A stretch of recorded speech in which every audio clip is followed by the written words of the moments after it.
First on film and entertainment, and 4 movies to discuss, and hopefully a couple of musicals / plays. So that's on the menu today, as is Peter Krause. I think Hello. it's quite delectable when it comes to cinema, at least. Your knowledge of sport, Peter, would that sort of fit onto an old 1-cent piece? I was going to say a thimble, but yes. I think that's true. Greg, you're a little bit more attuned to the sporting world, which also crosses over as entertainment. But in terms of, do you like any sport other than football? I'm curious. That's the main one. Is there anything else that you show an interest in at all in the world of sport or not? Well, no. Okay, so Olympic Games, no? Not. I do tend to watch some of the Australians competing, but yeah. I'm curious in terms of, you know how swimming, that kind of thing, maybe. Sorry, what was that? I didn't hear that. Swimming. Yeah. Now I think swimming's a terrific sport. It's one of those things. I'm allergic to chlorine, and I find that I learnt to swim, but I don't swim well, and I can't say I'm confident in the water or in the water. Did you? I mean, both of you guys, similar sort of age. Was swimming a big part of your bringing up, or not? Maturation, Greg? Yeah. I used to go swimming all the time, especially in summer there. And when I moved to Melbourne, you had indoor pools. I could go swimming there as well. And sorry, when you said move to Melbourne, and everything, so I'm pretty versed in that. I don't drown, put it that way. Well, that's good. So when you say move to Melbourne, where were you originally from? I was born out in the country. Country Victoria. Yeah. Oh, okay. And Peter, what about you? Swimming, big part of your upbringing, or not really? Not really. I just had to do it when I was in primary school to get my certificate to That's prove right. that I couldn't drown. So it's fair and reasonable. I suppose the easiest thing to do is walking, Greg, which is what you do, correct? Yeah. And you can do that anywhere in the world at any time. Well, not at any time. I remember when my wife is South African, and we visited South Africa for the first time since she left the country, and it was my first experience there as well.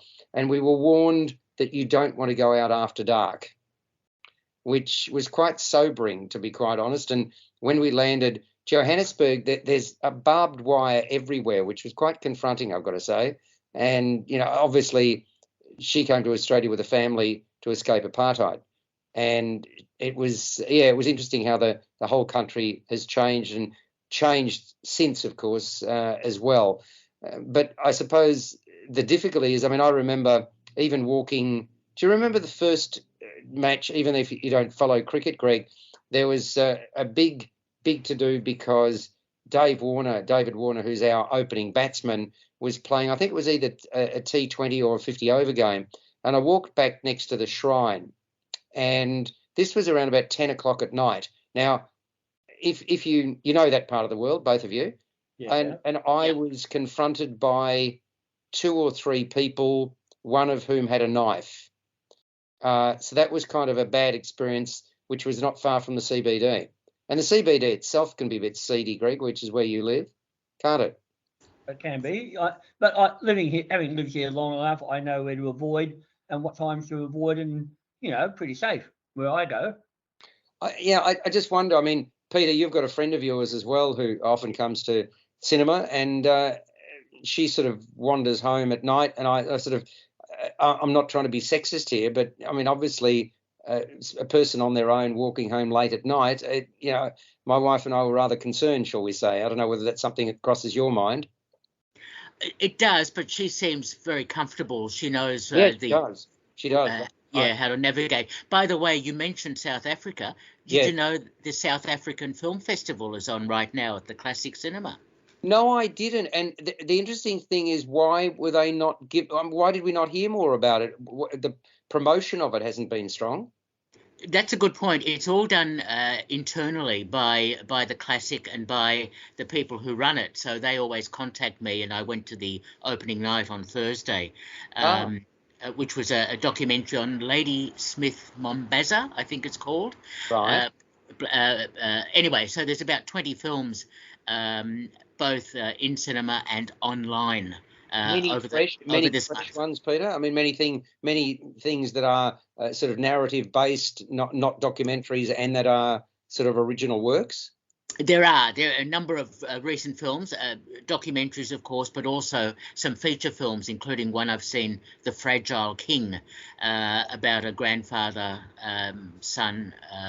relationship in South Africa. Very good film. Anyway, so that's on now. That's good. While we're on film festivals, we may as well start with this, because the German Film Festival started on Thursday night, and I think at least you and I, I'm not sure whether Greg saw this one, but we saw the media preview was Sissy and I, S-I-S-I and I, and it was a rather interesting film, actually. I mean, I didn't know the story, but I was kind of thinking about this story as, you know, how much interest there was in Princess Diana and unfortunately her untimely passing, etc. But back sort of more than 100 years earlier, there was interest in Duchess Elizabeth in Bavaria, which is what Sissy and I sort of concentrates on. And the Duchess lived between 1837 and 1898. And her nickname was Sissy, hence the title of the movie. And she was Empress of Austria. She was also Queen of Hungary as a result of her marriage to Emperor Franz Joseph I. She was married, Peter, at 16. Rather tender age. She was married in 1854. Now, she's known, or was known, as one of the most beautiful and famous women of 19th century Europe. And she's played here by Suzanne Wolff. Quite a demanding beauty routine that the Duchess had, including daily care of her long and abundant hair. I was thinking of Rapunzel when I was sort of looking at that. Anyway, she maintained a really rigorous and disciplined exercise regime or regimen, and I suppose I admire that. But anyway, she was involved in sports like gymnastics, and she was a rider as well, horse rider, and that sort of helped her keep a slim figure. She also became emotionally distant from her husband as she got older, and she basically escaped him, fled from him, and also escaped duties of life at court. So she avoided those duties as much as she possibly could, and she also travelled quite extensively. So this is Sissy and I is a wild reinterpretation of her story, told from the perspective of her lady-in-waiting, who is known as Countess Irma von Satteray, played by Sandra Huller. And she was brought up, this is the sort of Irma von Satteray, brought up by her strict and overbearing mother, Maria. And she's, at the age of 42, Countess Irma was chosen to join the Empress, to join Sissy, who is by then living in an aristocratic women-only commune at her summer residence in Greece, in Corfu. So it's fair to say that at first Irma has no idea what's just hit her. And the Empress really is nothing if not quite eccentric and extravagant. She's got this sort of my way or the highway approach, dismissive, I would say, of subordinates, and very dismissive on a whim, right? If the breeze walks one way or moves one way, she might have one approach, and then the next moment she's got another one. And this is, as I say, Sissy's approach to everybody. She can be playful, she can be exuberant, but just as easily quite melancholy and standoffish, and at times really downright cruel. Nevertheless, Irma grew to love the Empress and become highly protective of her. And at one point, she's clearly jealous of the Empress's affections for another person. The director, Frocke Fistenwalder, has based this film, Sissy and I, which he wrote along with Christian Kracht, on Irma's historical writings. Quite a fascinating portrait, actually, of a woman prone to extremes, to excess, to indulgence. And the relationship between the Empress and her lady-in-waiting, I thought was very well formed and quite well developed. I did appreciate the dynamic between them and how Irma came to read the room, how to sort of read the mood of the Empress, or otherwise known as Sissy, quite adeptly. But my read on the Empress is that she regarded the people in her service as playthings, to be pushed and prodded in any way she saw fit. So that's my quick interpretation. What about yours, Peter? Sissy and I. Yeah, I think that's quite a reasonable interpretation. The mythology surrounding the Austrian empress, Sissi, is quite incredible. There were 3 films made in the 1950s, starring Romy Schneider as Empress Elizabeth, and this whole notion of this potentially early feminist sort of empress, and her wanting to be independent and so on, was starting to emerge in the 3rd film in the 50s, but also in the film that we saw recently, Corsage, that starred Vicky Krieps, who also played Empress Sissi, much more as an independent woman wanting to be free of the shackles of marriage and of her husband. I found this version, seen through the eyes of Sandra Hüller, who plays Irma, a very interesting take on this whole mythology, because there have been a number of interpretations of the Empress, and this is another version of that, as seen through another eye, if you like. Well, I liked it. It's interesting because there's sort of a dignity and on occasions a desperation about the way that Irma conducts herself. And I kind of like that juxtaposition. I like the way the characters were presented in the film, and I thought that Suzanne Wolf brought this strength and determination as well as vulnerability to her role as the Empress. And Sandra Hüller, well, really runs the gamut of emotions as the dutiful lady in waiting. Exactly, yeah, and Sandra Hüller is such a terrific actress. She was, of course, in Tony Erdmann and so many other films. So, yes, that dynamic is so well developed in the film, and it's interesting the way the film concludes, which, of course, we won't spoil, but quite a contrast to Corsage and quite a contrast to the original Sissi films from the 50s. So, but certainly a highlight of this year's German Film Festival. I also quite like George Frederick. He makes an immediate and really favourable impression as the colourful friend of the Empress, shall we say, who comes to visit her in Corfu. He may not have a big role, but it's a role that really stands out or stood out to me. Yes, exactly. And it's also nice to see Angela Winkler, the veteran German actress, playing a small but key role later in the film. It's a really well cast and well acted film.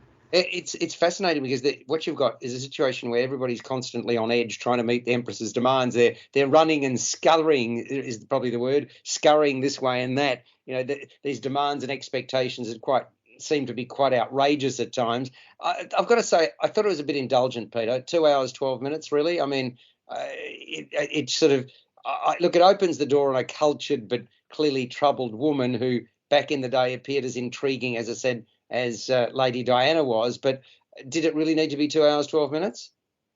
I didn't worry about the length at all. I think it needed to be developed very carefully in terms of her character and the relationship between her and Irma. So I had no problem with that. Greg, you haven't seen this one, but you've seen.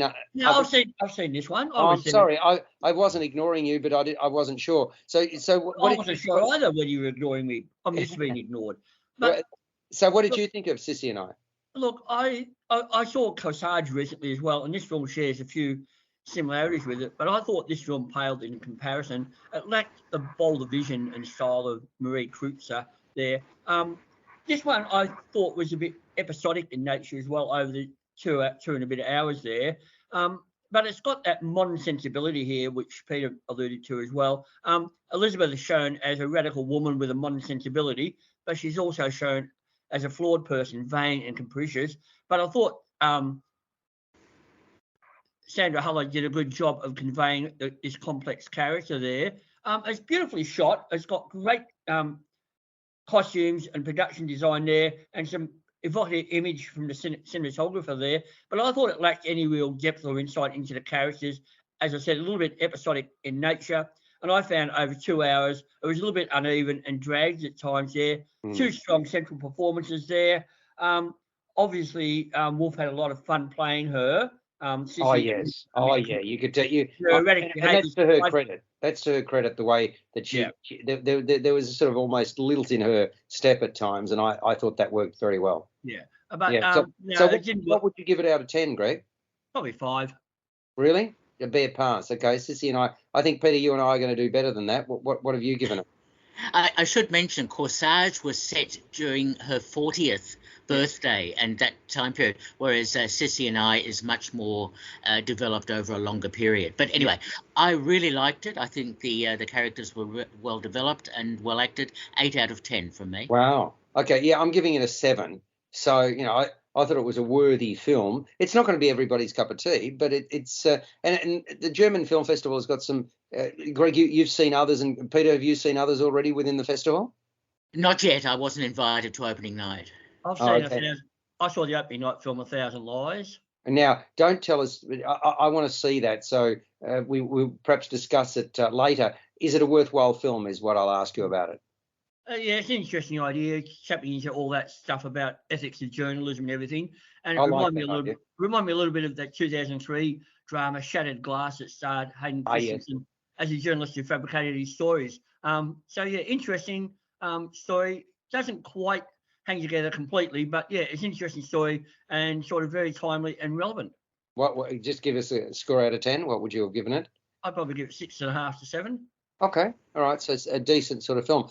You are on J-Air, 88 FM, and one thing I should mention that, folks, it'd be really nice because we're a community radio station and you can become a member. It's $54 a year, that's it, $54, and that supports the radio station, keeps us on air, and we are, a proud station, but we do need public support. That's the way that every community radio station works. So if you don't mind, if you can sort of find a bit of spare change, shall we say? I know times are tough, but $54. All you need to do is you get onto j-air.com.au, j-air.com.au. You follow the links, and Bob's your uncle, or what's the equivalent female expression? We need to be gender neutral when we're talking these days. So yeah, but why not support us if you can? If you feel like we're worthy of your support, then go for it. Now, instead of Bob's your uncle, how about Roberta's your aunt? Doesn't kind of, maybe we need a new expression for this politically correct society in which we work. Talking about politically correct, I suppose that's a prompt for me to talk about polite society. I hardly think we live in polite society, but there we go. And this film isn't totally polite, but the name of it, that's it. M-rated, 104 minutes. It's what I'd call a disruptive cultural comedy, Greg. Is that fair enough? Yeah, crosses Bollywood with a Gerol English comedy, and action movie and coming of age story and rom-com.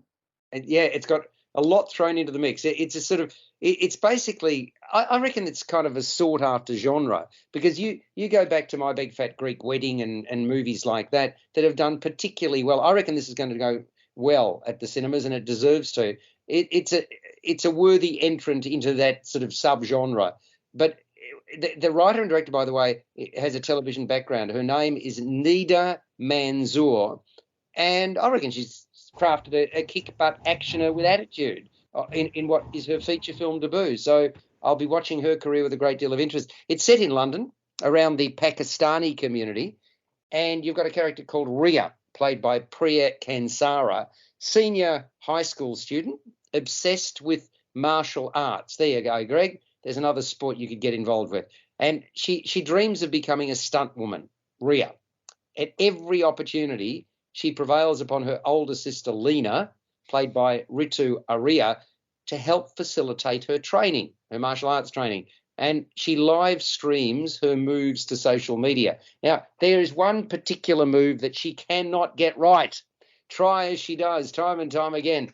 And this is a signature move of her stunt hero, a woman called Eunice, this move that she simply can't get right.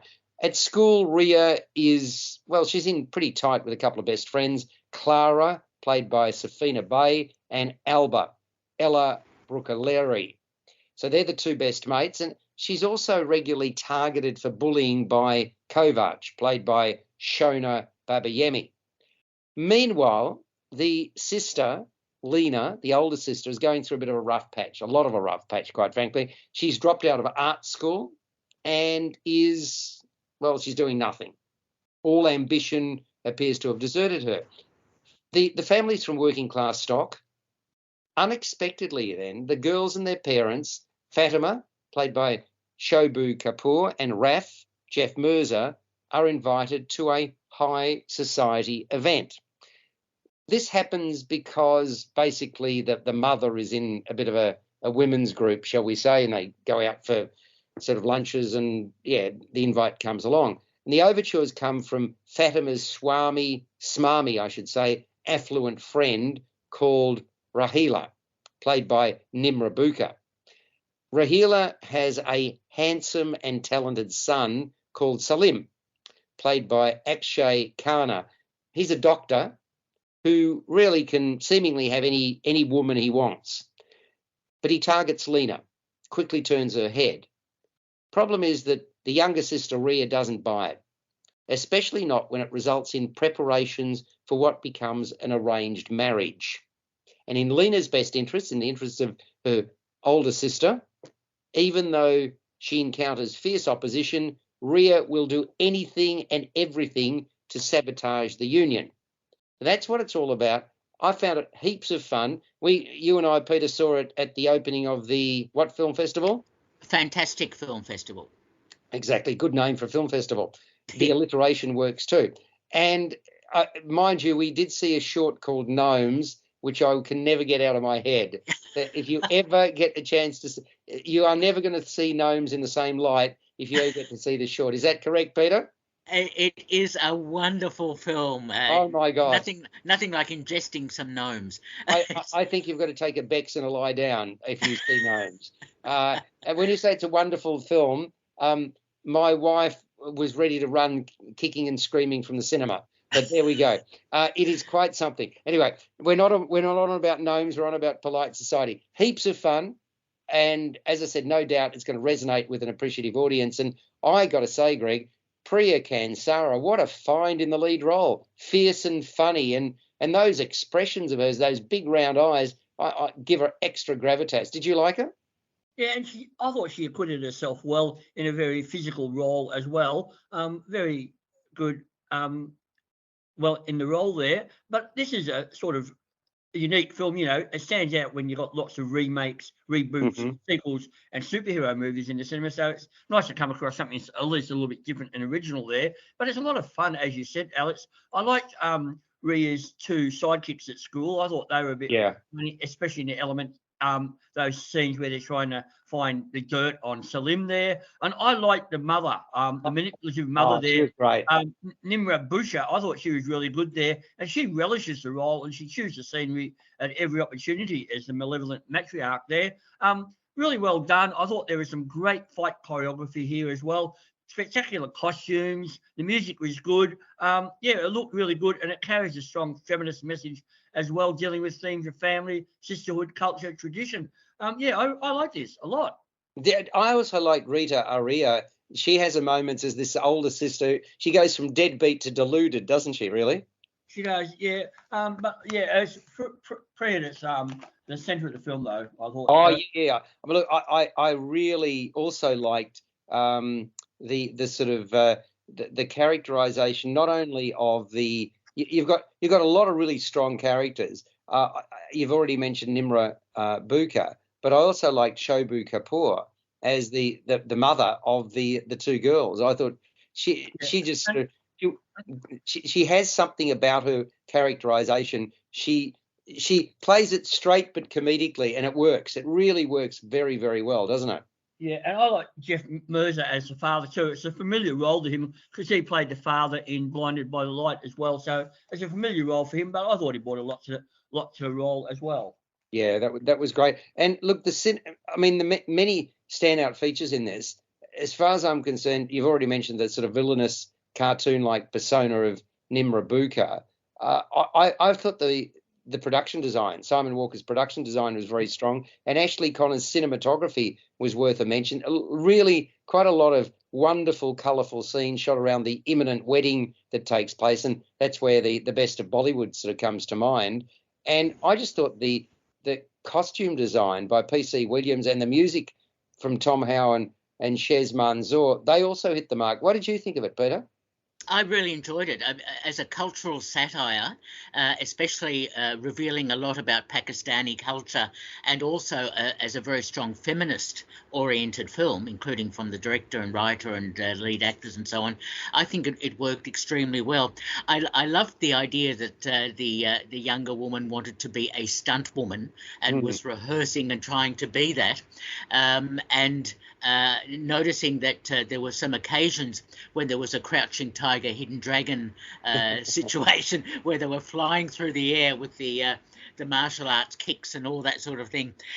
Look, this is a very clever and amusing portrait of how cultures can work together very well in British society, and it really is very funny in many respects. The cartoonish villain as the mother, I thought, was actually very well presented, and yes, I didn't find it so much a Bollywood type film, but more of that cultural satire and of looking at more of those But martial. the wedding scene was certainly a Bollywood type A situation. little bit, yeah. But I the mean, martial arts perspective and the idea of women being powerful and seeking revenge when they are treated badly, I think was very well developed indeed. I agree. I mean, look, there's an inherent silliness about it, but there's also joy in the scheming that forms a large part of the plot, and no getting away from the fact that this is a film that's got sass and bite, and it's joyful in that regard. And I reckon I suppose I'd call it a lose yourself in the moment crowd pleaser. There's going to be a lot of people who enjoy this, so I hope it does well. It is called Polite Society. It's 104 minutes. It's rated M. Your score out of 10, Peter? Loved it. Even the ironic title is amusing. I also gave this one 8 out of 10. Good on you. What about you, Greg? Yeah, it's quite silly at times, but it's a real crowd pleaser. I gave it 7 out of 10. And I gave it 7.5. So we've spanned 7 to 8. So the average is 7.5. Go along and see it, folks. It's going to do very, very nicely. Quite a contrast. And by the way, you are on J Air 88 FM. Listen 24/7 if you want. I mean, you should get a little bit of shut eye every now and again, but there's programming to stimulate you. The Inspection. It's MA rated. It's 95 minutes. Inspired by the writer and director, a person called Elegance Bratton. His own story of overcoming fierce odds to become a US Marine. Now, Greg, have you ever wanted to become a member of the armed forces? No. Okay. Peter? Definitely not. I have to say that very proud of my son-in-law. He actually fought for Australia in Afghanistan, and he's now a policeman. So, he's been serving this country from the age of 18. So, some people are destined to do that sort of thing. Anyway, we get off the path of the Inspection, but we're talking about New Jersey. I think it's 2005, isn't it? Yes. 2005. And you've got 25-year-old Ellis French, played by Jeremy Pope, leading a threadbare existence. And he's estranged from his mum, Inez, played by Gabrielle Union. He's been on his own since the age of 16. The one thing he actually wants to do is to make her proud. He's down and out, though. Things really haven't gone well, and he determines that he's going to sign on to become a Marine. Problem is that boot camp is hardly what he counted on. Of course, it's tough on all new recruits who have to meet harsh requirements, in this case of a very rough taskmaster, a Desert Storm veteran called Laws, played by Bokeem Woodbine. But this man, Ellis French, is especially singled out. And I should say at this point, openly gay men are not allowed in the armed services. So they keep quiet about their sexuality when they enlist. Now, that's, of course, not to say that there aren't gay men and women in the military. Of course there are. But what's that expression? If you don't say anything... Don't ask, don't tell. Don't ask, don't tell. Thank you, Greg. Yeah. So, but after Laws and the squadron leader, Harvey, played by McCall Lombardi, discover that French is, in fact, gay, they give him hell. They constantly step over the line. They want to break him. It's as simple as that. But despite the challenges, several of which are illegal, he keeps coming back for more. Now, as for the mother, the confrontation between mother and son happens late in the movie, late in the inspection, and it lays out just why the two fell out in the first place. The picture really is hardly a pretty one, is it? It's one of those things that's hard to watch at times. And Bratton, as the writer and director, I've got to say, I thought he took a sledgehammer approach to the material, painted a really ugly portrait as the men are exposed to this heady, testosterone-filled environment. And you got pride in service on the one hand, but it's counterpointed with the dirty tactics used to undermine the recruits. So, look, although it is an important story to be told, and I emphasise that, I felt the all-or-nothing approach was too heavy-handed when a bit of nuance was warranted, or a lot of nuance was warranted. Still, Jeremy Pope makes quite an impressive feature film debut as a man on edge throughout, who's really the easiest option would be to bail. And the other one, of course, that stands out is Bokeem Woodbine, plays up that tough, unrelenting demeanour of a man used to getting his own way. There's also a bit of a thuggishness, a lot of thuggishness about McCall Lombardi's portrayal, looking to see French broken. I also quite like when we talk nuance, there is a bit of nuance about the squadron leader's deputy, whose name is Rosales, played by Raul Castillo. He recognises he's got a job to do in terms of training the recruits, but he can still empathise with the situation in which Ellis French finds himself. And I should also mention that as a device, the fact that we don't know exactly what went down between mother and son until near the end of the picture, I thought that worked very, very well. So that was my take on it. Peter, what about yours? I found this quite an impressive film because Really? It's clearly autobiographical, and this is of course a first-time filmmaker as well, and he's telling the story of being gay in the Marines and having a disaffected mother at the same time. I think the scenes are very realistic and understandable rather than over the top, especially when you consider. Really? Do you not think it was over the top? It really stood out to me, Peter, for that very reason, for the wrong reason, to be honest. Look, if you've seen films like Full Metal Jacket, Stanley Kubrick's film, and Beau Travail, Claire Denis' film about the Foreign Legion, and the tough male rivalry and, as you say, testosterone-filled situation that these men find themselves in and have to overcome to try and move forward and achieve something, I think it is presented quite realistically. The Marines would not be backward in coming forward in training their men, although we don't see any women, unfortunately, but training their men to be as tough and as possible to be able to resist the enemy. So I think that sort of personal reflection by the filmmaker works very well for me. And with the final scene where the lead character, the lead actor, Jeremy Pope, looks in the mirror, the whole idea of, I think the idea is that we, the audience, look at the whole training method, look at the way men deal with one another, and look at the way gays, in particular, gay people, are treated in the military. I think there are a number of aspects to this film that really worked for me. Oh, that's interesting. I really would have liked more subtlety in the storytelling. I think that would have added belief for me. And I'm not doubting that there was the barking instructions from the moment that you get off the bus. I don't doubt any of that. It was most of the characters were single dimensional, and that troubled me, Peter. That didn't trouble you?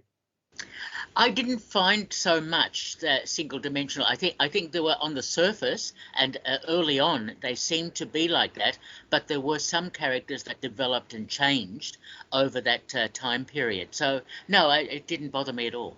Okay, Greg, you're yet to see this one, are you not? I'm yet to see this one, yes. Yeah. Okay. So it's going to be an interesting one for you, given that Peter and I have got vastly different views. So, okay, it's MA rated. It's called The Inspection. Runs for 95 minutes. Score from you, Peter? I really liked it. 7 out of 10 from me. Oh well, that's interesting. I'm not giving it a bad mark. I'm giving it a 6.5 because I still think it had an important message. So we're not far apart, but I suppose our narrative on it is somewhat different. So, yeah, well, Greg, maybe next week, if you get the chance to see it, you can add your two penneth worth, so to speak, and give us your opinion as to which way you go on it. I mean, I think the biggest problem that I have with movies is I suppose, is the script when they don't work for me. The other thing is you want to believe. You actually want to lose yourself in the characters. And I always felt that they were acting. That's my sort of problem with it. Anyway, let's turn to Guardians of the Galaxy Volume 3. Now, okay, Greg, you're quite vocal in saying superhero movies are over them, right? You've been saying that for a long time on this program. I just get bored with them. They're the same old. Great special effects, but I'm over them. Yeah. Now, you haven't seen Guardians of the Galaxy Volume 3. I had a preview at 3:00 on a Tuesday afternoon, which I can get to. No, because you're, of course, teaching. So, yeah, which is highly meritorious in and of itself. So, once again, I'll be curious as to whether you think this sort of breaks the mold or maintains it. Look, it's full of action. It's got the humour that we're used to with the Guardians of the Galaxy. Got a ripping soundtrack, and that's one of the things that really stands out about the franchise.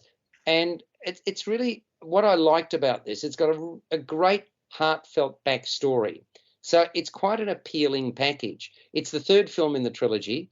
The only problem, Peter, each one's 15 minutes longer than the one before. I mean, seriously.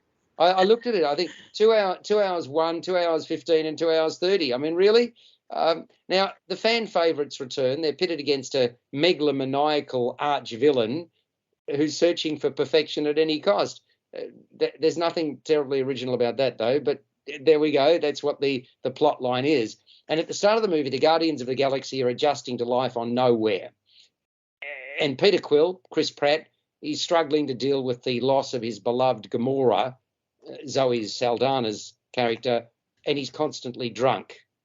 Does that ring a bell for you, Gregory? No, I'm not mourning anybody on a distant planet, and I'm not constantly drunk, despite what you might think in your slide. You know that I'm just having comments, Alex. Yes, you know that they are purely meant as a gentle dig, nothing further. So I hope you take them in the right vein. Nothing further, Your Worship. And I've got you on health kicks in the past, so there we go. I'm not sure that was me or whether that was you, but it's me. I was jogging long before I met you, Alex, and that. That's it. Sorry, I'm not trying to push too hard on this, Greg. So I apologise on air if it sounded like it. Then out of the blue, this colony is attacked by Adam Warlock, played by Will Poulter, who's this powerful artificial being This is sort of AI related again, I've got to say to you. And AI is scary, is it not, Peter? I mean, the prospect for AI, if it's used for good, I think it's going to be brilliant. But the counter is rather scary. Do you agree? Look, I agree. When it becomes humanistic, like it does in Ex Machina and other films, that's when it becomes scary. Well, also, Greg, it's always been scary in movies, even as far back as 2001: A Space Odyssey. Yes. Demon Seed and Skynet and the Terminator movies. The Terminator movies are what scary. Terminator 2 was. What a brilliant film. Most people who've seen Terminator 2 are blown away by it. And all these years later, I think, anyway, that it's one of those films. Having said that, let's get back to Guardians of the Galaxy Volume 3.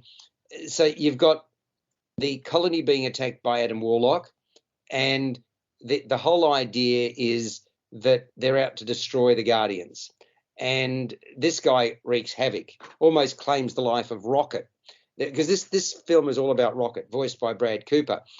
His only hope for survival rests on the Guardians infiltrating the lair of a character known as the High Evolutionary.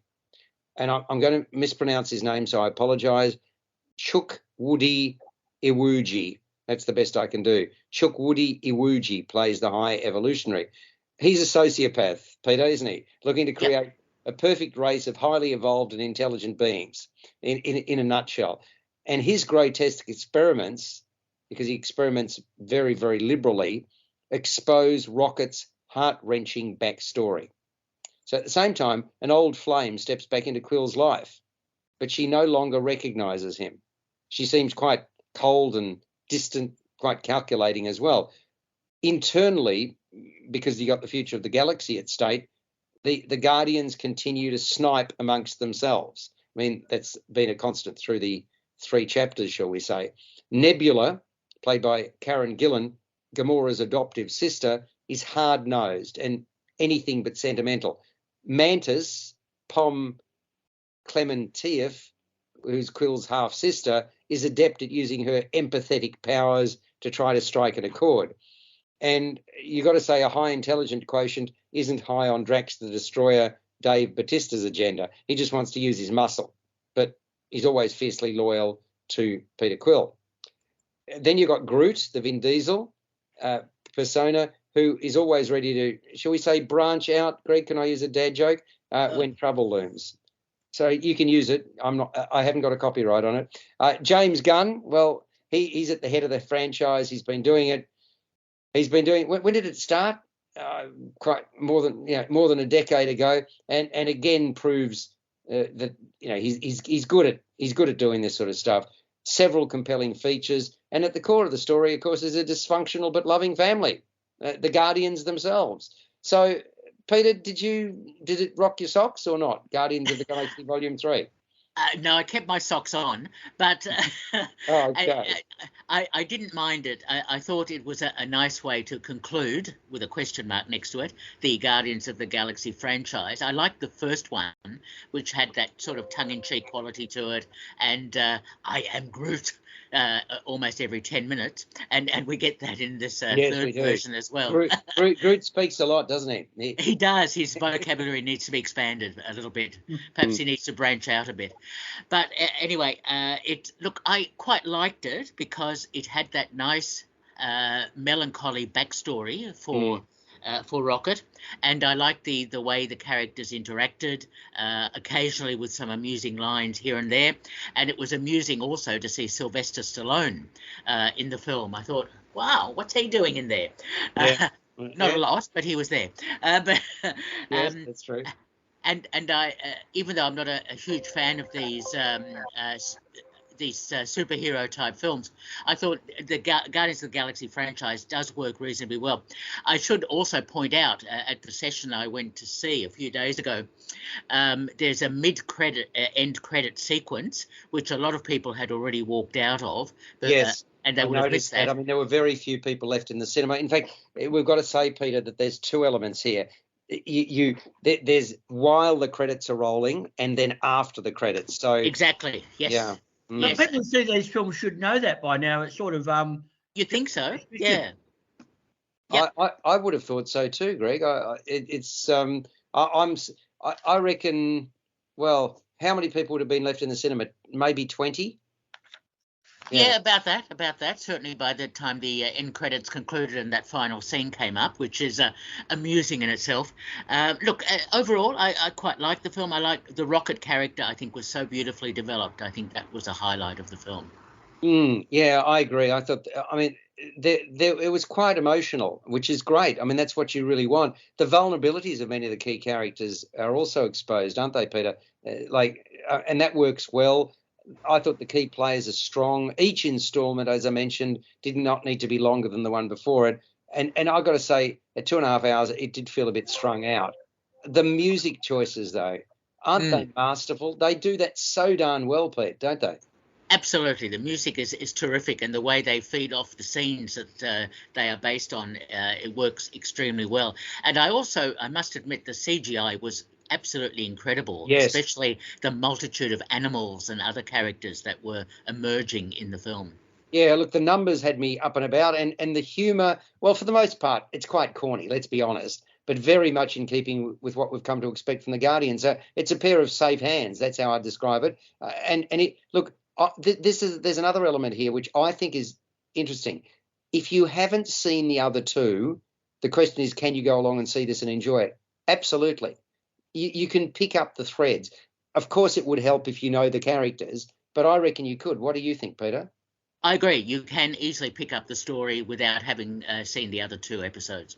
Yeah. So, I mean, look, a few reservations, but generally speaking, by and large, I reckon it hits the mark, and it's a film worth seeing. And just be prepared to give up 2.5 hours of your life. It's rated M. It's called Guardians of the Galaxy Volume 3. And even though this trilogy has ended, there's reference to what happens next, correct? At the end of the film. So exactly. That's why I said question mark about the ending. yeah, very good. Yes. Well, if it's a money-making machine, Hollywood is not known to suddenly drop the bundle. So no pun intended. Score out of 10, Peter. I gave it a solid 6 out of 10. Solid 6. Okay. I'm not sure that there is such a thing. That's a rather disappointing score for a film that you quite enjoyed. Yes, but considering that I give many of the superhero films less than 5, I think this was great. Fair enough, fair and reasonable. I'm giving it a 7 out of 10. So there we go. Folks, you are on J-Air, and I referenced earlier today that we love your money. No, it's not like that. We actually want, we'd love you to support us because we are a community station, and $54 gets you a year's subscription to the station, and hopefully you and others will be encouraged to do that. So just go to j-air.com.au and listen to programming 24/7 if you want to.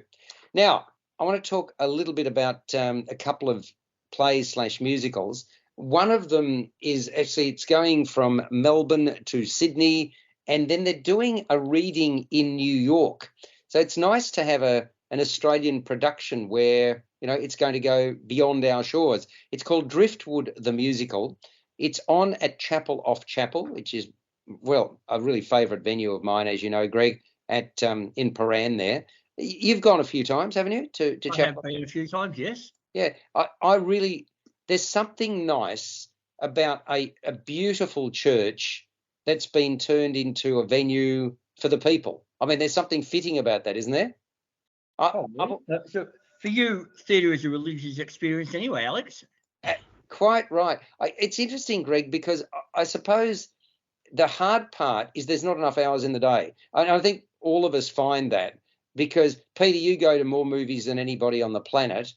Greg, you try to go to more movies than anybody on the planet, but basically work, shall we say, gets in the way. And I'm always torn between, like this coming week, there's the opening of Once, which conflicts with the opening night, well, the media invitation to the story about John Farnham, who's my favourite Australian performer. So, you want to split yourself in two, not literally. So it's always, a juggling exercise. So the one thing that I would like to see as well, and maybe you guys can help orchestrate this, we need a diary that combines theatre and film. Now, I keep one, but I want a professional one done by the publicists. Can we ever orchestrate that? Peter, what do you reckon? Good luck with that. Even the film area, the central diary, isn't used properly anyway. Yeah, I know it's a pipe dream, so I'll continue keeping my own diary. So Driftwood the Musical, it's set against the backdrop of the Holocaust, and it's a deeply moving tale of tribulation and triumph. The starting point for the creator, Tanya de Jong, basically, she's an AM, I should say. It's her mother, Eva de Jong Duldig's memoir that was written in 2017 and is called Driftwood, Escape and Survival Through Art. And what you've got here is a musical that focuses on the true story of Eva's mother, that's Tanya's grandmother, whose name was Slava Horowitz Duldig. Slava Horowitz Duldig. You got the Horowitz and you got the Duldig families. They moved from Poland to Vienna before the start of the First World War. Slava, played by Tanya de Jong, who lived with and was very close to her sister Rella, Michaela Berger, married Karl Anton Berezin. So once again, Slava married Karl, and Slava and her sister Rella are very, very close. So both husband and wife, Slava and Karl, were artists, and Rella was an actress. Now, Slava had a brilliant idea to create and patent, and this actually happens, yes, indeed, true story, the foldable umbrella. What a great invention, eh? Foldable umbrella. So you see how that goes down within the musical. So this is a woman who Slava really appreciated fine design, filled their home with practical and beautiful furniture. The rise of Hitler, though, with the jackboots coming, their lives and those of their extended families were in peril. Slava and Carl's daughter, Eva, played by Bridget Costello, acts as the narrator to Driftwood, the musical. And events start to unfold as Eva celebrates her 18th birthday. All her life, she's noted an unexplained sadness, a secretiveness about her parents. And then her father gifts her a treasure trove of documents, of letters, of photos, and more than that, right? And that explains why the sadness, why the secretive nature. Also among the 5 performers is Nelson Gardner, who has, among other roles, well, he's cast as Carl's brother Ignaz and Rella's husband Marcel. You think about it. So many families were torn asunder or destroyed by the Nazis. Accordingly, this personal story cuts to the quick. But it also is one of hope and inspiration. The playwright is Jane Bodie, while the score by Anthony Barnhill has been influenced by the music of the era and also by Jewish melodies. There's a great deal to Driftwood, the musical, so much in the lives of the protagonists. The first act, that establishes the relationships, but I found the second particularly impactful because the revelations just keep on coming. Tears, they were rolling down my cheeks. The pick of the performers to me, Michaela Berger, she's got a real richness of tone, and that's matched by her authenticity, which is what we talked about, Peter, with regards to what I don't like. When I don't like a movie, often it's because I don't have the belief that I want to have. So that's really important here. Tanya de Jong, she's an opera singer, and this operatic excellence is really noteworthy throughout. Anton Berezin is this constant and assured presence. He's very much a safe pair of hands. And Bridget Costello, she's got this really sweet, rounded voice, beautiful vocals, very much ear-pleasing. Nelson Gardner, jack of all trades, assuming numerous personas, and accordingly, he adopts several accents. The sets and props, the set designer is Jacob Batista, highly evocative. The furniture, the furnishings, along with personal items, establish the time frame. And I really like this element that I'm about to share with you. A large, jagged, parchment-like screen above the stage, a really fine showcase for visuals. Then you've got sound and lighting design. Yes, they enhance the experience. And a 3-piece band comprised of piano, violin, and cello. Really excellent, first rate. Direction is from Gary Abrahams, and he has continued to successfully work on the production since its premiere last year. And the choreography is by Sophie Lochran. There's also a brilliant program. Please get that when you go along to see Driftwood the musical. Highly informative and insightful, well worth purchasing. So it's on Driftwood the musical at Chapel off Chapel until the 20th of May. Then it moves to 3 venues in Sydney. And if you're interested in buying tickets, it's pretty easy. Just go to driftwoodthemusical.com.au. That is Driftwood. So I've seen it now 2 years in a row, and they have developed the story. There's no question about that. I thought there was a lot of changes that worked very, very well in the second act. Maybe it was just my impression, but that's how I saw it. That is Driftwood. Now, I'm just cognizant that we are running very short of time. So I am going to mention just in passing that and next week I'll give it a full review. Happy Days is on Melbourne Theatre Company production, which I saw on Friday night at South Bank Theatre, the Sumner. This is the Irish playwright Samuel Beckett's one. It's considered to be a masterwork, and the Independent in Britain called it one of the 40 best plays of all time. It's on at South Bank Theatre, the Sumner, until the 10th of June, directed by Petra Kaliv and starring Judith Lucy. Wow, great performance by her, and also Hayden Spencer. I'll talk more about it next week. Peter, thank you for your participation. Pleasure. And Greg, likewise, a pleasure to have you with us. Thank you. Good on you. We'll catch you next week on First on Film and Entertainment.